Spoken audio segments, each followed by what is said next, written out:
reer guuraag iyo xoolo dhaqatada ku kala nool tuulayaasha werwer cunaya gumburaha iyo qaar kale oo ka tirsan deegaanada Balligubadle ayaa hay'adda ARC u qaybisay raashin noocyada kala duwan ah 400 oo qoys kuwaas oo ah dadkii xooluhu ka leedeen ugu horan waxaa halkaasi hadallo kooban ka soo jeediyay una mahad celiyay hay'adda ARC uqaasha waxgaradka gudoomiyaasha tuulayaashaasi ee qaar kamid ah xildhibaanada golaha deegaanka Balligubadle oo dhamaantood ku tilmaamay inay wax weyn ka tari doonto caawimadani halkan waxaa noogu timi hay'ad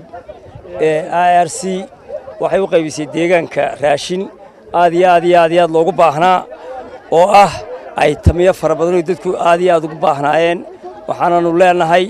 waanu ka gudoonay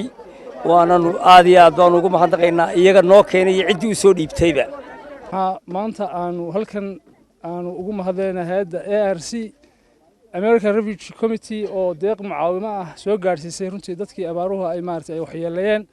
mar saddexaadka waxaanu mahad ballaaran u jeedinaynaa runtii sanadkan deeq aad u fara badan baa maartay deegaankii hay'adda ARC oo ugu deeqday deegaankan iyo deegaano hore raashin gaadhaya 400 oo qoys oo waliba aad u fiican oo ku badan sidoo kale waxaa halkaasi uga mahad celiyay shicibka danyarta ah ee xooluhu ka baxeen oo loo qaybiyay raashinkan waxaan u mahadnaqaynaa wax noo keenay waxaan u mahadnaqaynaa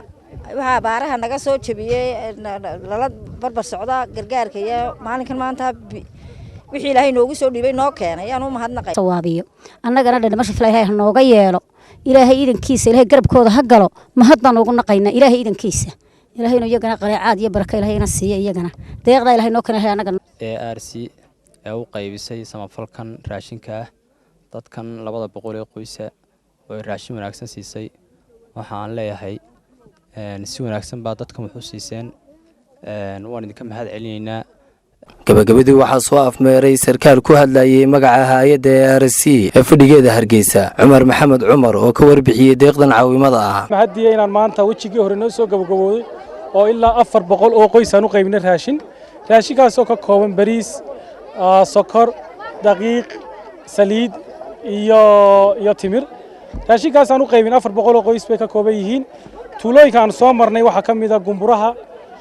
widwid ina cunaaye اللهم صل على محمد هنغوري عسى هنغوري قريو شواقي